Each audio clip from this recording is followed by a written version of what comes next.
Okay, if it looks like I've been laughing at myself, it's because I have been laughing at myself. What I wanted to talk to you today about was how we gain confidence when we're trying to do something new and everything feels like we're messing it up. Everything feels like we're not doing it right, or nothing looks as good as other people's product, and how we can really benefit from getting over comparing ourselves to other people so that we can stay in confidence. But how do we become confident in something that we are actually maybe really shitty at? I am trying to start a new career. I want to podcast, which I've been doing forever. I love podcasting. I love interviewing people. The whole point of my podcast started out to be just to be recording this place and time in 2020 with kids who were at Black Lives Matter protests. And they were so passionate about what was going on. And I befriended some of them. And those interviews led to other interviews, led to other interviews. So that's kind of how it started out. And now we're in 2025 and a totally different place. And I'm in a different place. But I still love podcasting. I still love getting people's stories down, specifically for women and illuminating women's stories. But what I would like to do is start monetizing my podcast. I would love to write a book.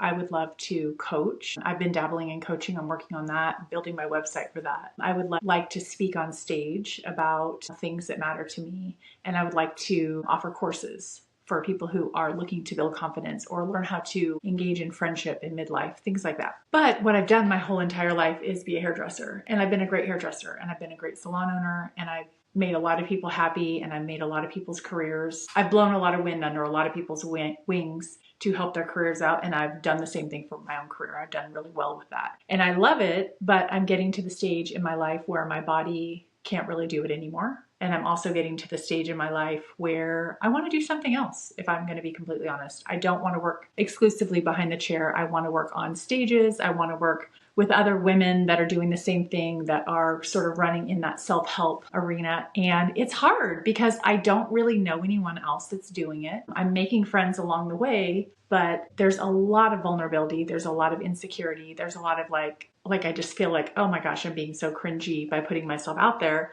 But at the same time, it's kind of what I have to do to get better at it. So what I wanted to talk today about is something that I've recognized in myself and that I'm really proud of in myself, is that I just keep going. I just keep taking that next right step. So I'm not going to get good at something by just being like, hey, I want to be a public speaker. No, I'm talking to other people who are public speakers, talking to other people who book public speakers, taking courses on it and working on it, working through the process of building a keynote speech, working on the process of having a website that supports that this is kind of who I am now and this is what I'm offering. It's terrifying. It's so much easier to go back to doing something that I'm really confident in. But you know how I got confident in owning a salon? If you think I was confident the first day that I opened the door, I was shaking. And I had one girl who was going to come work for me, and I had rented out a 3,000 square foot space.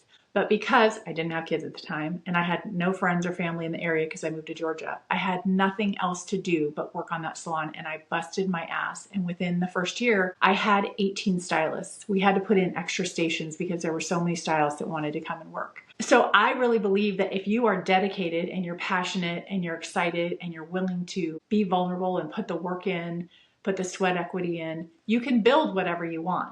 But once you've built it and then you've hit a certain age, it's much easier to be like, I want to go back to that other thing I built. I'm good at doing hair and people like me for that and people know me for that. So the way that I'm building confidence in this new area is by putting in the reps. It's no different than when I was in my early 20s when I was building my first salon. And that took me on a whole 35-year career. Now I'm in my early 50s and I'm building this life and I have no idea where it will take me. Maybe it will take me nowhere. Maybe it'll be a huge waste of my time and money at the very worst. But when I think about it, even if it was a huge waste of my time and money, really? Was it? Because I'm learning, and like when I interview people, I'm so excited. Like it's so exciting to me to get to interview people and to get to document their stories and to know how they got where they're going. I love learning from people.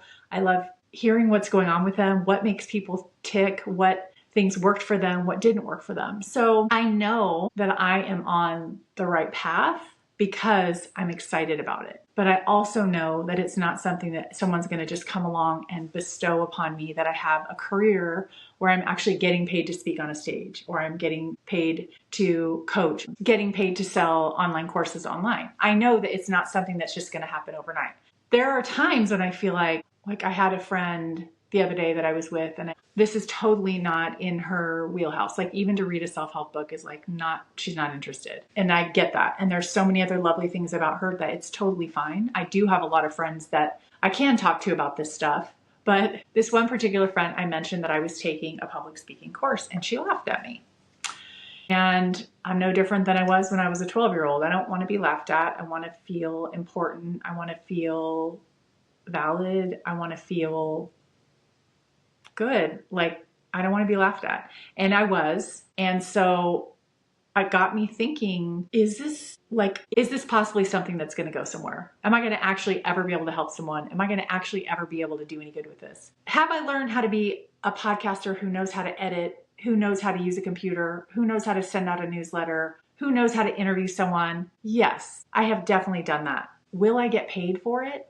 I don't know. And I want to. Like, I'm not independently wealthy. I want to get paid to do it. It's not easy to pivot. It's not easy to choose to do something new when you could go back to whatever the old thing was. But I think it is brave. And I'm proud of myself for having the guts to try something new, being emotionally intelligent enough to realize, like, yeah, I'm 53. I don't really want to do the same career that I was doing when I was 25. There's nothing wrong with me wanting to go in a different direction. Oh, I don't know. I just was having a moment in my head about it, and I wanted to record about it and make sure that I recorded this moment in time, that it is really hard. But being a hairdresser and then at 60 being like, I'm still a hairdresser, that would have been hard too. You know, they say being overweight or going to the gym, they're both hard. So you choose your hard. Being divorced or working on your marriage, you basically choose your hard. And I am choosing to do something that lights me up, that I'm excited about, that who knows where it could take me. Who knows who I could meet? Who knows what kind of career could come out of it? And who knows, who knows? It could be anything. So I am working on confidence in that area. I consider myself someone who speaks a lot on confidence. I try to speak a lot on that in my podcast. I try to speak a lot over that to my children. For the last 35 years, to people in my chair, we're all worthy. We're all deserving. We all have magic inside of us and potential. And so I'm speaking it over myself. Like, I have potential. I have a lot left to give, and I'm really excited about it. And even on days where it feels like, oh my gosh, am I totally just spinning my wheels? Or, oh my God, okay, this is like, I'm literally in my bedroom, and that's my background, my bedroom. And this is like my sound studio, literally, like, I'm just starting out, just starting to learn. And I had recorded a podcast before this, and as I'm sitting here, the whole thing kind of like fell apart. And it just feels like, but this is what happened when I was doing hair 25 years ago. Color would go wrong. Somebody's haircut would be shorter than they wanted. The client would come in and she wouldn't actually realize that my cuts were X amount of dollars instead of X amount of dollars. So I'm like battling to get paid. That's how it was back in the day. And the only way that I'm going to get better at this, and the only way that I'm going to, I don't know if I would never consider myself a master at anything, but the only way I'm going to get closer to being a master in this area is just by doing it and getting in the ring, and throwing some punches and figuring out like how to make this work. And it is interesting because there's a lot of stuff that I have figured out how to do on a computer that I didn't know how to do there's a lot of stuff that goes into being a podcaster. There's a lot of stuff that goes into building a website. There's a lot of stuff that goes into this is the interview I just did. I have to figure out questions to ask her. I have to talk to them beforehand. There's a lot that goes into it, and I'm doing it. So it feels good. I'm proud of myself. I'm moving in the right direction. And I guess in some ways, I feel like I still have so far to go. But when I look back at how far I've come, I'm like, I'm getting there. It's coming along. I'm figuring out Instagram. I'm figuring out Facebook. I've got to figure out TikTok. I'm figuring it out. I'm starting to coach people that I really care about. I'm seeing them make progress. I know I'm helping them. And yeah, it's just going to go up from here. So I just wanted to record this moment in time and bring you guys kind of into the fold of how I was feeling, and talk about how in reality, I was not confident when I got out of beauty school. It was putting in the reps, crying tears on the way home of frustration over things that didn't go right, but showing up again the next day. And that's the same thing now. Like, I have a feeling that you guys can't see my eyes because my glasses are, I don't know what's going on. Who knows? But whatever. I'm just going to do it. I'm going to record it. I'm going to edit it. And maybe I'll do better next time with my glasses. So anyway, thank you for listening. Thank you for being here. Thank you for all of you who have put the word out about my newsletter. If you haven't signed up for the confidence course, I have a free 7-day confidence course. It sends you like a 10-minute little video every day talking about how you can get your confidence pumped up. Thank you for being part of my journey. I'm excited about it. And if you know of anybody that you think I should have on the podcast that pertains to women, someone who can talk about her confidence journey, I would love to record with them. So thank you, and I appreciate you, and have a good day.